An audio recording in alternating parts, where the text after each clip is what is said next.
Hey Stone Coat fam, this is Keith McGinnis with KCDC Designs.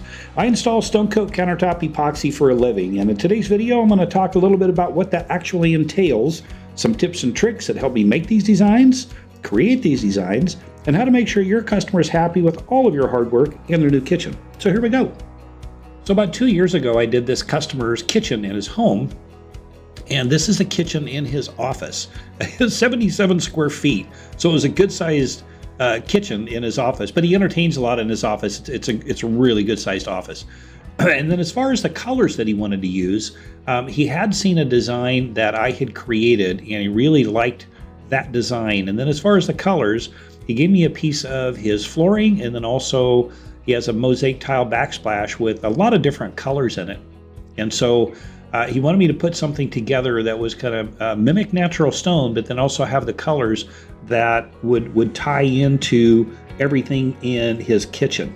So I started off with putting down what we call a wash coat, which is a very, very thin layer of epoxy, and I put that down with a shower squeegee, and that just helps all of the rest of the epoxy when you pour the colors on, helps those move. That's the mosaic tile backsplash, and that's why I'm adding the different colors of blues in there to help tie in with that. But then as you saw, I just poured out the colors, melded those in with my hand, similar to what I'm doing here with the different blues. Now I'm taking, that's a Bondo spreader, and I just took a pair of scissors and I just cut some notches in that. Mitch Quist with Stone Coat Countertops calls that a beard comb. So call it a beard comb, call it whatever you want, but what it does is it puts little grooves inside, it runs grooves that really kind of mimic the different layers of natural stone. And then what I'm doing here is I'm tilting the piece, and that's just to kind of give it some natural movement.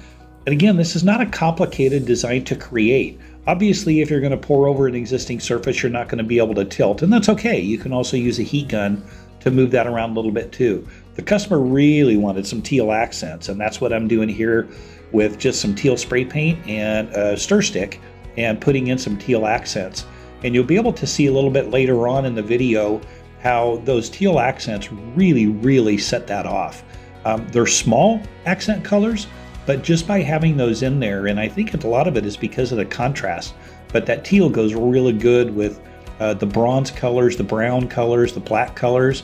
And so now I've got the piece completed, and we're going to do a flyover while I've got it here in my studio. You can see the 4 pieces there. And again, it's a good sized kitchen, which you will see here a little bit later on in the video. But there's the rock edge that goes all the way around that standalone kitchen island.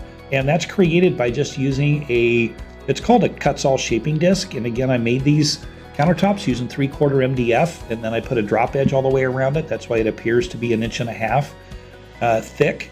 And then just use some Bondo to kind of give that some character. But you can see with the different colors that I used, and I only had 3 really basic colors that I put down, and then I added the brown aluminite dye and the blues and then those teal accents. But when I ran that Bondo spreader through there and how it put those grooves in there, those grooves will soften, but they won't soften entirely. You can barely see them if you look in there, but it really looks like layers of what you would like see in natural stone. This is another piece, and part of that is that brown aluminite dye. It's a really pretty color. There you can see a little bit of some of those lines that were put in with the Bondo spreader, and I don't want all of those to soften and completely disappear, because again, that's kind of what gives that natural stone look. I'm gonna say this again, but you saw that I only put down 3 or 4 colors, melded it in with my hand, and it really didn't look like much. But if you just allow yourself to be patient and allow the epoxy to move and kind of soften and meld, if you will, it really turned out nice. It's a beautiful piece. Customer was extremely happy with it. So there's the rock edge. It's a little bit more subtle on the countertop pieces than it was on the standalone kitchen island. So as I continue to go around and do this flyby, tell me what you guys think. Do you like the design? Do you like the rock edge? Does it seem like everything kind of flowed together? Has it given you some ideas? Has it given you some inspiration to try something different? Let us know in the comments below. Tell us, share your thoughts with us. In the meantime, as we do this flyover, just try to imagine if you were going to go to a slab yard and try to find an exotic piece of stone that looked like that and what you would have to pay for it. Just think of how much you can save yourself, how much you can save your customers by being able to provide them exactly what they want. My motto, if you will, is what we do at KCDC Designs, we bring your vision to life. And I sincerely mean that. So would you ever be able to find something like that? Let alone would it even be affordable? Yet with epoxy and with Stone Coat Epoxy, and I gotta throw a little commercial here on Stone Coat Epoxy, is that's why I use Stone Coat. And I have been exclusively over the past 4 years. With the amount of working time, I've still worked pieces at the 2-hour mark. And here I've got 77 square feet, and I'm not worried about running out of time. I'm not worried about only having 45 minutes to an hour to work it. To come up with a piece like that, to me, it blows me away what you can create, and I give a lot of that credit to Stone Coat, again, because of the workability, the working time.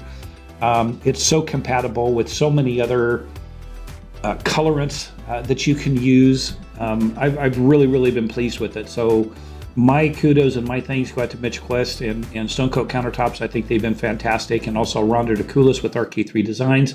And if you haven't taken a class with RK3 Designs, you really need to look into taking their 4-day pro class. It's amazing. All right, there's the commercial. So after I applied the flood coat, I then applied Stone Coat's Ultimate Top Coat Natural, which is the matte finish. And this is how it looked, and this is the final product. This is after it's installed. Now you can see those blues, how they really tie in with that mosaic tile backsplash. And all of the colors just really tie in with everything in this customer's kitchen. And the customer was really pleased. And actually, you'll hear a little customer testimonial here at the end. A lot of fun to work with, and gave me some free rein, but it's really pretty piece.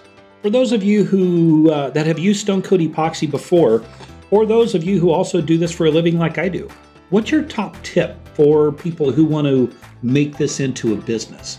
What advice would you have to someone else? Or if you've used Stone Coat Epoxy, what advice? What's worked well for you? What are some top things that you've learned that could be of help to others? Just the same as myself, I didn't figure any of this stuff out on my own. I learned everything between techniques, designs. I learned all of this from others, and we can all help each other to grow. And join our epoxy community. Go onto Facebook, and it's the Stone Coat Countertops Insiders groups. You can also go to the RK3 Designs Insiders Tip, Tricks, and Fun Facts. Those are communities where you can really learn a lot from other artisans from all over the world and really pick up some ideas just like I did. And especially take the hands-on training with RK3 Designs. I attended the class in May of 2021, and for the past 2 years, I've been an assistant instructor at the RK3 Designs Pro class. So sign up for the Pro class. Mitch Quest is usually there. I'm usually there. You'll learn so much. It's truly an experience. So to Mitch with Stone Coat, Mitch, thank you. Rhonda with RK3 Designs, Rhonda, thank you so much. Now, as we wrap this up, let's hear what the customer has to say with what he thought about his new Here we countertop. have our customer, Mr. Long. What do you think, sir? Amazing. KCDC Designs is awesome. So why did you decide on epoxy countertops? Just you. Seeing all your work. It's beautiful. Well, thank you. I appreciate that. And y'all gotta believe me when I say this, because I could not draw a stick man if my life depended on it. You don't have to be an artist. I wasn't. I sat behind a desk and sold insurance for over 30 years. Stone Coat changed my life. RK3 Designs took my business to a whole new level. Thanks everybody for watching. Thanks Stone Coat. Thanks RK3. And we'll get all those links put down in the description below. Thanks again everybody, and we will see you on the next video.